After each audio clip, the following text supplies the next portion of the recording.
Bismillahirrahmanirrahim. Assalamualaikum warahmatullahi wabarakatuh. Alhamdulillahilladzi at'amana bi nikmatil iman wal islam.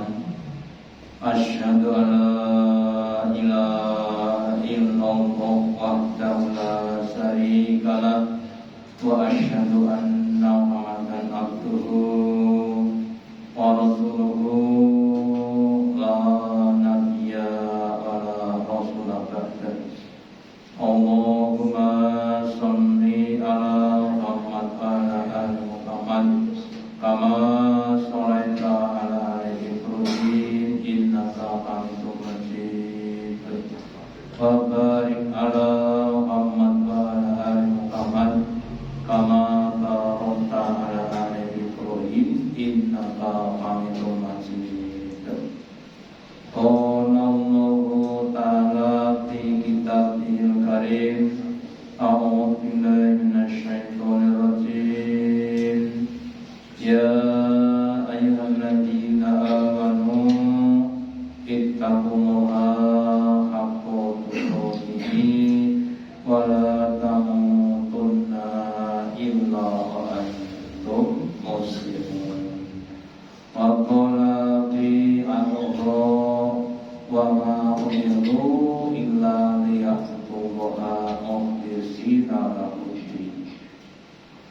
Bapak Ibu hadirin yang dirahmati Allah, yang pertama dan utama, marilah kita selalu meningkatkan menambahi kesyukuran kita, keimanan dan ketakwaan kita kepada Allah Ta'ala, dan yang telah memberikan pada kita kenikmatan yang banyak.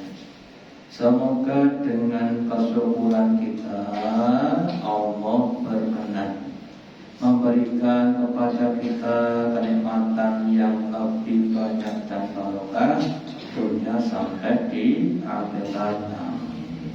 Juga mengingatkan kepada kita semuanya tentang pentingnya keikhlasan.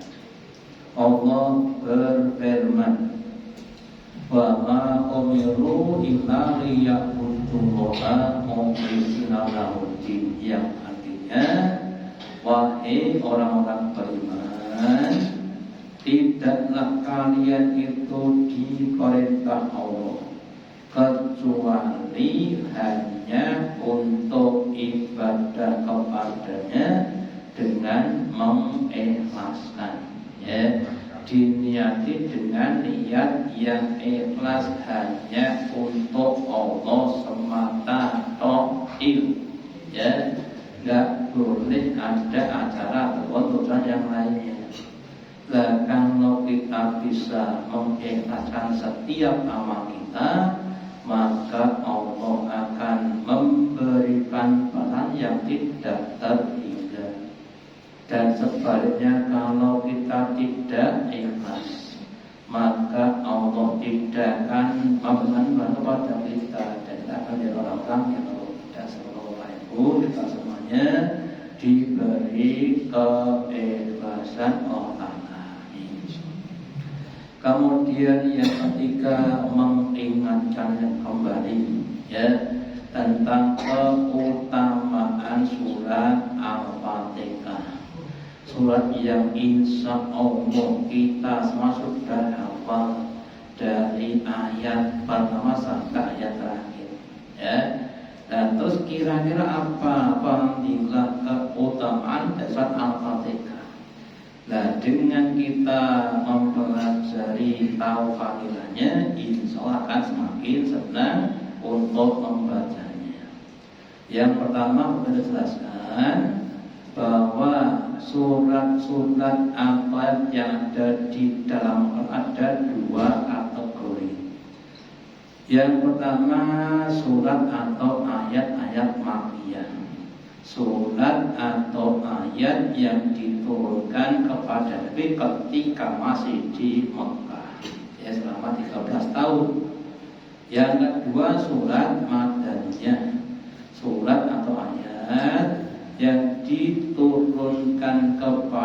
habis setelah hijrah ke Madinah.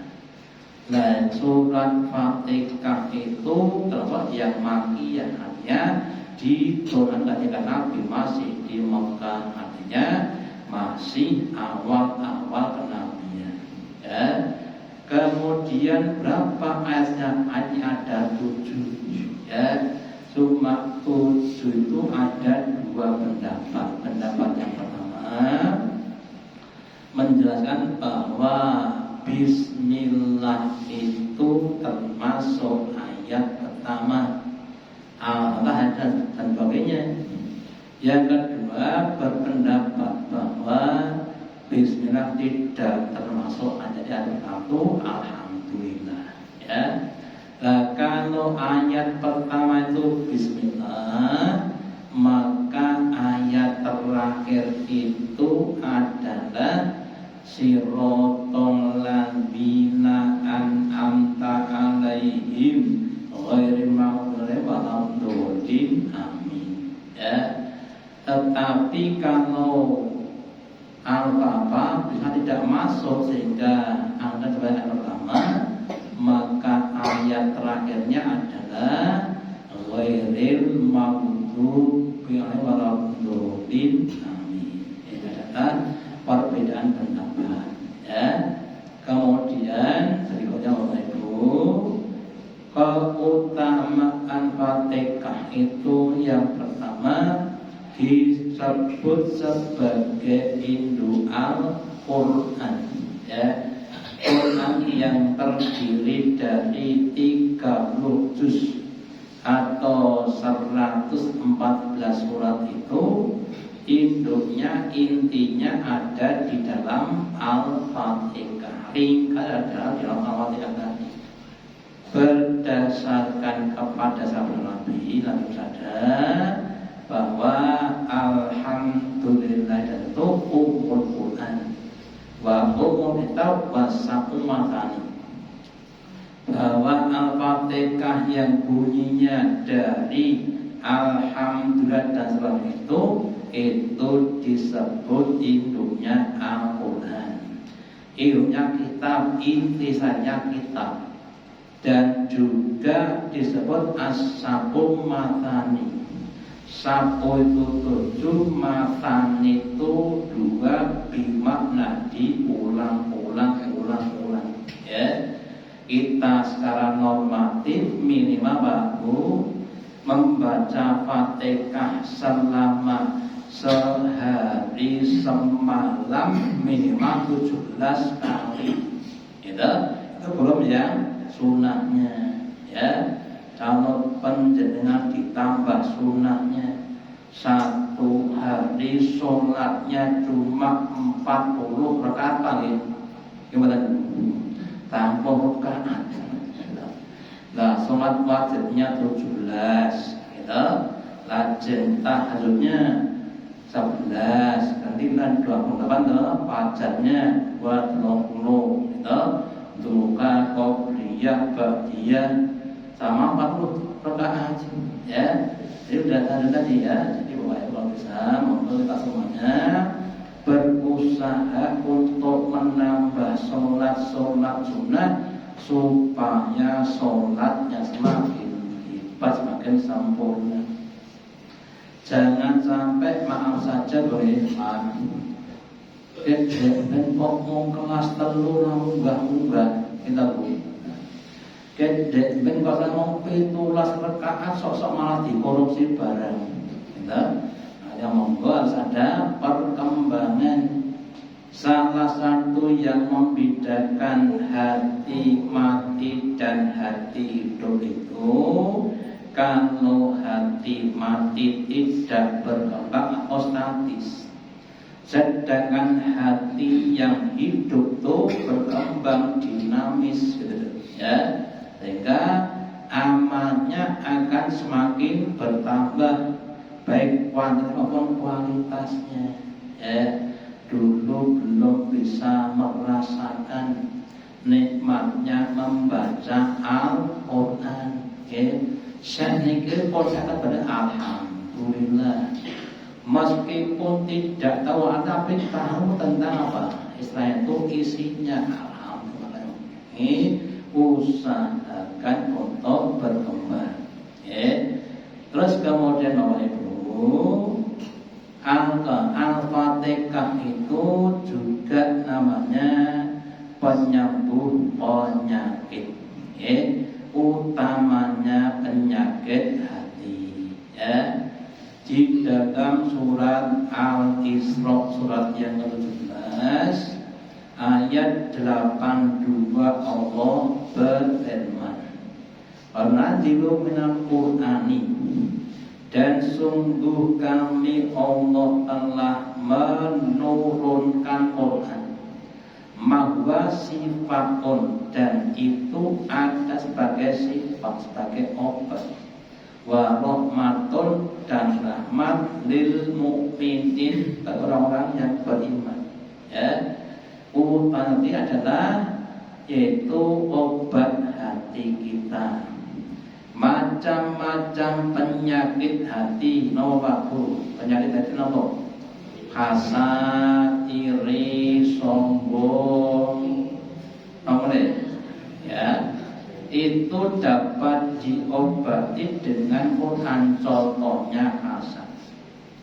Hasad apa? Hasad itu perasaan tidak senang melihat orang dapat nikmat dan berat nikmat pindah padanya.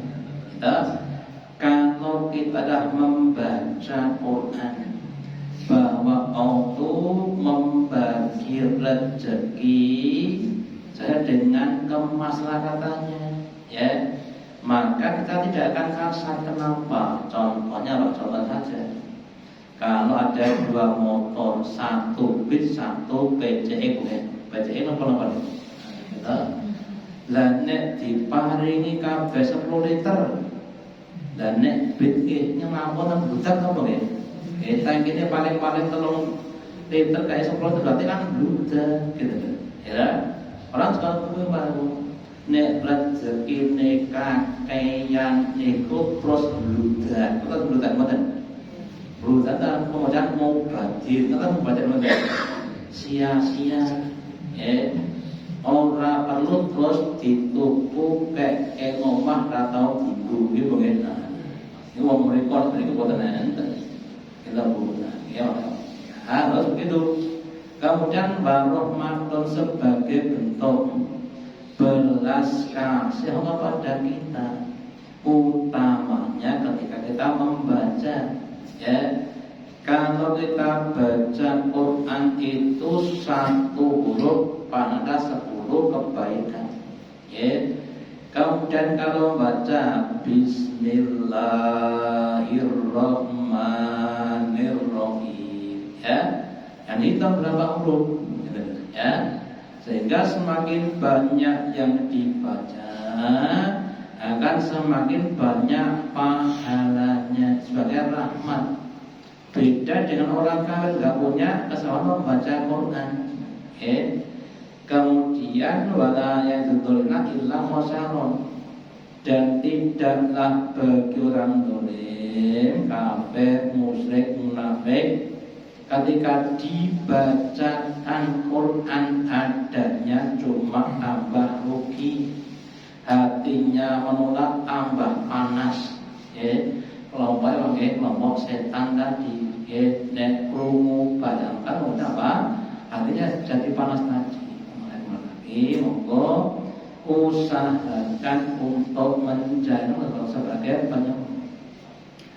Kemudian ada seorang dokter namanya Bu Dokter Aisyah Dahlan. Beliau mengatakan bahwa membaca Quran itu sebaiknya memang diucapkan dengan suara dengan jihad. Ternyata Bapak Ibu, ucapan bacaan Quran itu akan nempel atau masuk dalam otak kita itu. Dan ada beberapa banyak penelitian di Pakistan, Pak Ibu. Di Pakistan ada penelitian. Ada 1 buah apel dibelah jadi 2, A dan B. Yang itu tiap hari dibacakan Quran 10 menit. yang itu dinyanyikan 10 menit ya.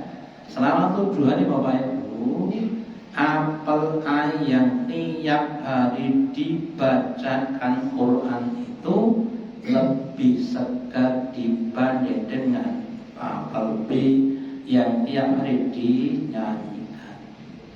Lah, otak dan hati sama seperti apa tadi, yang punya kandungan air tadi. Makanya bagi orang-orang yang beriman, insya Allah kalau sering baca Al-Quran, hatinya, pikirannya, otaknya akan lebih segar dibanding dengan yang lainnya ya.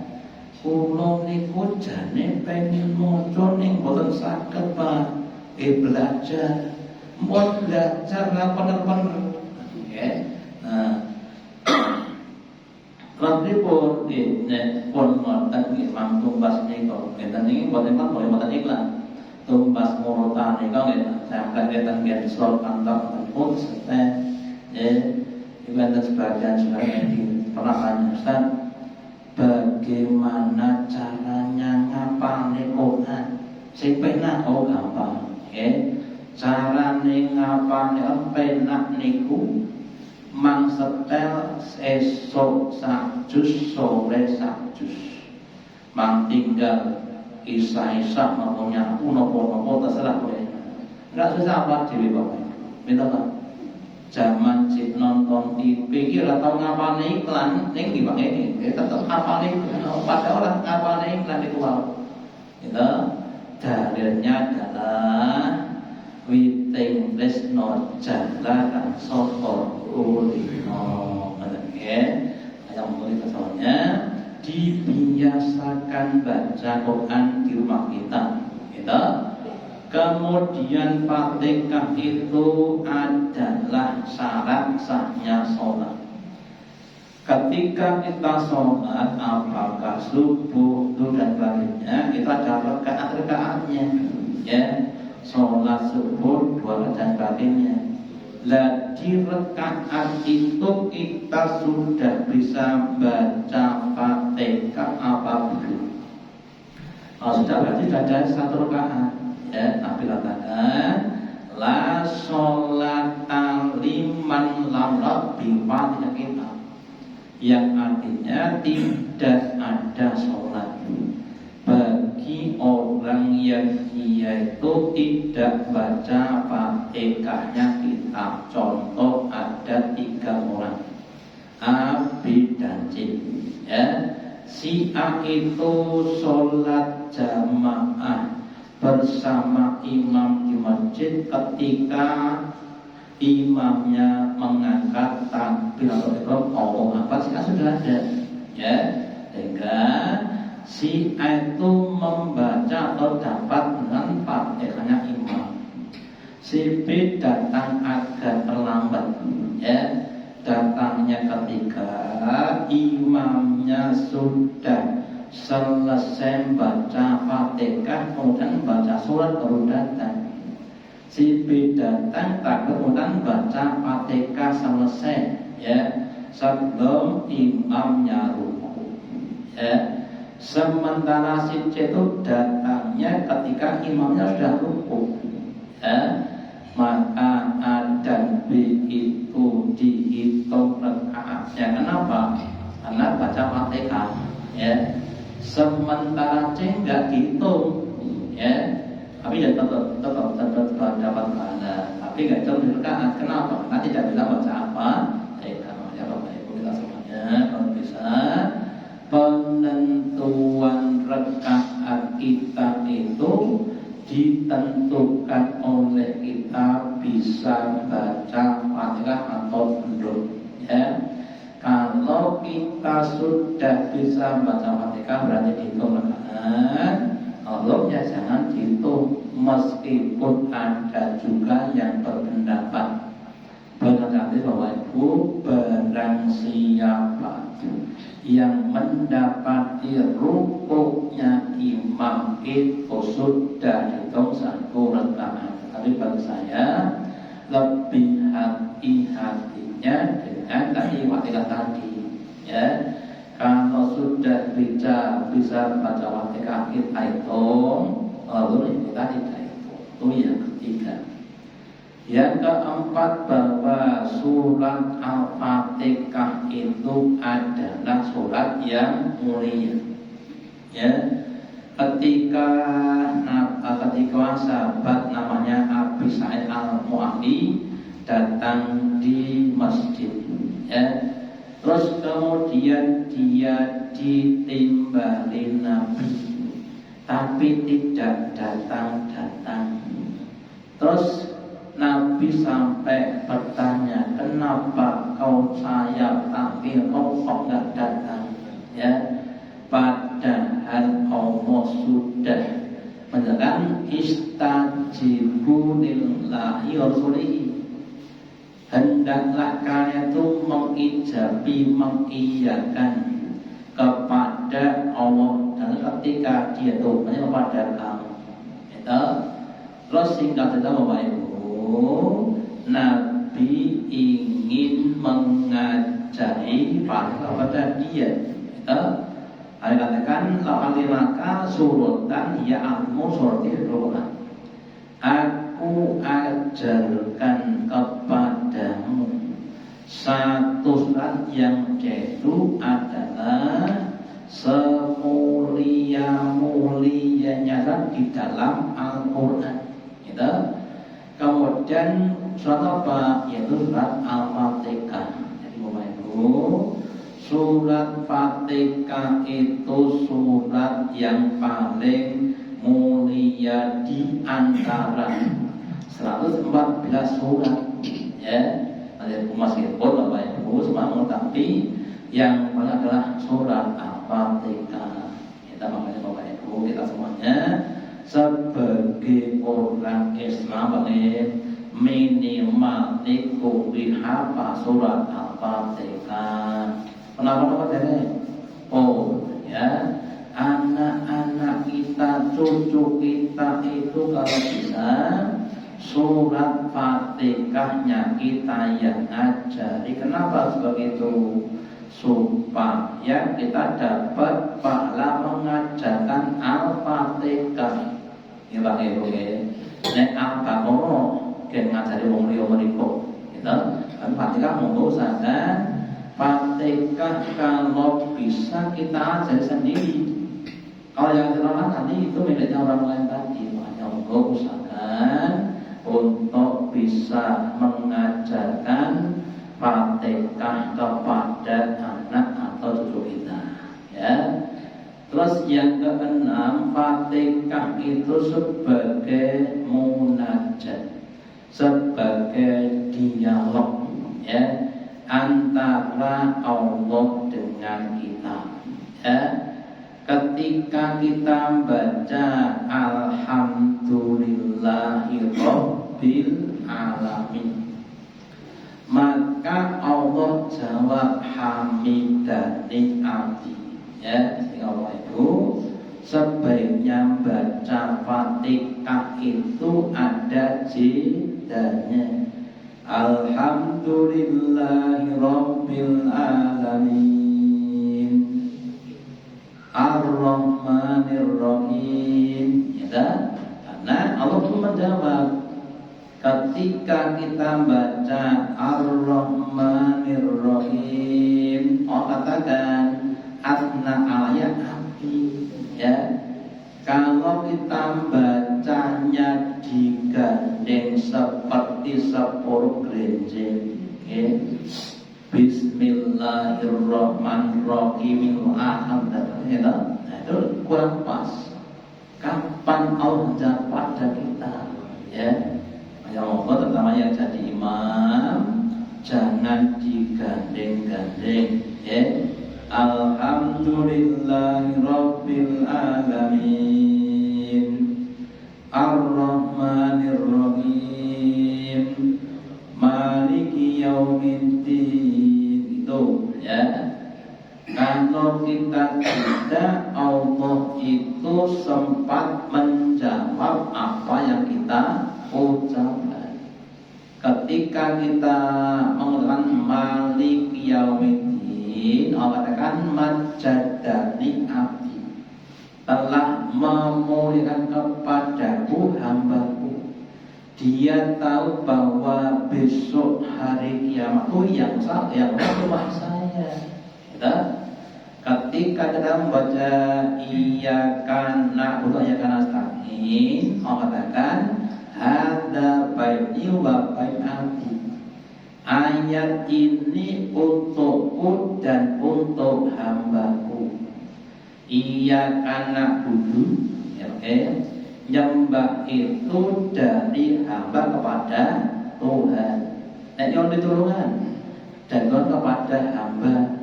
Gitu. Kalau orang jual beli itu, wajibnya pembeli adalah membayar. Itu wajibnya penjual silakan bayar. Wajibnya hamba itu apa? Nyembah, ya. Wajibnya Allah berikan pertolongan, ya. Jadi semakin kita menggantungkan Allah Ta'ala, maka akan semakin ditolong Allah, ya. Terus terakhir, ketika kita membaca ihdinas siratal mustaqim, siratal ladzina an'amta 'alaihim ghairil maghdubi 'alaihim waladdallin. Allah jawab, adzani abdi. Ayat ini ada untuk hambaku. Oleh abdi masalah dan apa yang dia minta. Apa minta kita? Ihdinas siratal mustaqim, ya. Kita minta jalan yang lurus, jalan yang dapat menyampaikan kepada surganya Allah. Contohnya apa saja? Ada dua jalan, ya. Jalan jujur kali jalan ngapusi, ya. Wong dodol niku kata-kata sak niki niku jujur napa bohong? Alhamdulillah. Ini berarti Islam mustaqim. Ning enten sing nyuwun wonten kadi doange sumpah-sumpah. Pinten iki peleme 18 empok ngaraman. Itu, kok 15 boten entuk. Tukurin gue kepada Tuhan mau ngurung ngewu, namanya kan orang-orang yang curang atau yang lainnya boleh. Bapak orang pasek nggak dompet ibu atusan telu, gitu tipe terus dilusi oleh ibu nih. Ini kok kan ini bukan tangan ibu, nanti jadi orang nanti. Hilang telur ni abang kabeh ya mungkin digodok kucing mungkin. Wong mriki wae mboten wonten niku boleh langsung dicasnya Pak Dik Pak, ya. Tapi ya alhamdulillah pun alhamdulillah. Usaha itu ketika baca Fatihah itu diresapi, ya.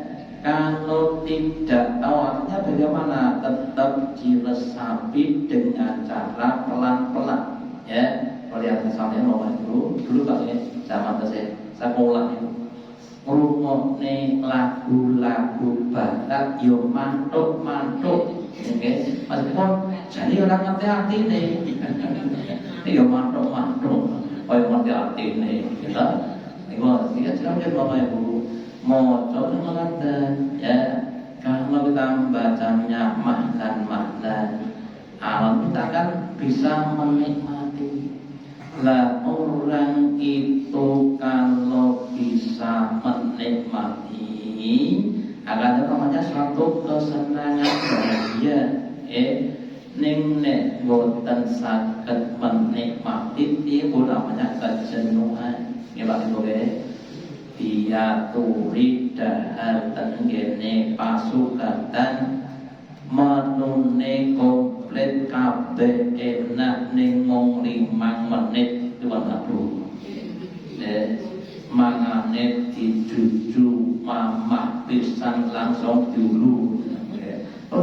bisa menikmati gitu. Ya, tapi kalau kita bisa menikmati akan jadi suatu kesenangan. Apapun dengan Bapak Ibu, ya. Makanya kita waktu yang saya sampaikan, belajar menikmati apapun yang kadang tidak nikmat.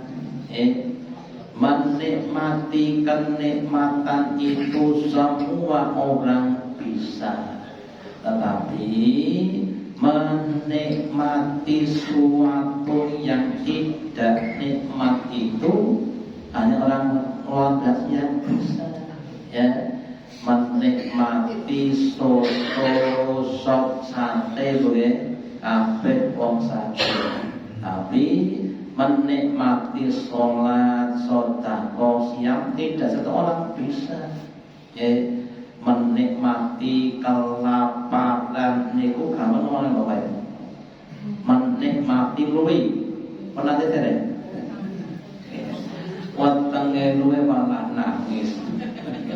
Niku sangat menikmati, ya, menikmati sedekah. Nabi sabdakan ayat doa diunta, kalau kita sebut ayatnya, tangan di atas itu lebih daripada tangan di bawah. Memberi itu lebih utama dibandingkan yang diberi. Terus kita usahakan terus, ya, merasakan ketika kita tuh bisa memberi tadi, sehingga kalau tiga jadi Ahmad Dahlan, ya, ketika dikatakan Muhammadiyah berkatakan, kamu jangan tanya apa yang dapat kau peroleh dari Muhammad, tapi tanyakan apa yang kau bisa sumbangkan kepada Muhammadiyah. Kita seperti itu. Jangan kita tanya apa yang dapat kita dapatkan dari orang lain, tapi kita mikirnya apa yang dapat kita berikan kepada orang lain. Jika kita semuanya akan menjadi hamba yang semakin dekat kepada Allah. Kemudian tadi monggo usahakan kita gunakan Fatihah ini untuk berbagai macam kepercayaan, termasuk, ya, untuk meruqyah, utune nangis orang menang-menang boleh, nek dijak mlebu nangis meneh, gitu. Jak metu menang, jak mlebu nangis meneh, gitu. Lalu diruqyah dengan baca Fatihah, Qul Falaq, Nas, itu dibacakan, ya. Kalau insya Allah Bapak Ibu, kita akan lihat dari yang kemudian tadi, termasuk adalahnya ruqyah harian pagi dan sore, membaca Fatihah, Qul Falaq, Nas, seperti 3 setelah sholat subuh dan setelah sholat asar sebagai ruqyah harian. Dan Allah semuanya diberi kemampuan untuk bisa memahami dan menghafal surat Al-Fatihah. Amin. Demikian yang telah saya sampaikan kepada manfaatnya. Allahumma taqabbal minna innaka antas samiul alim wa tub alaina innaka antat tawwabur rahim. Innaka maghfiris. Subhanallah bihamdika asyhadu an la ilaha illa anta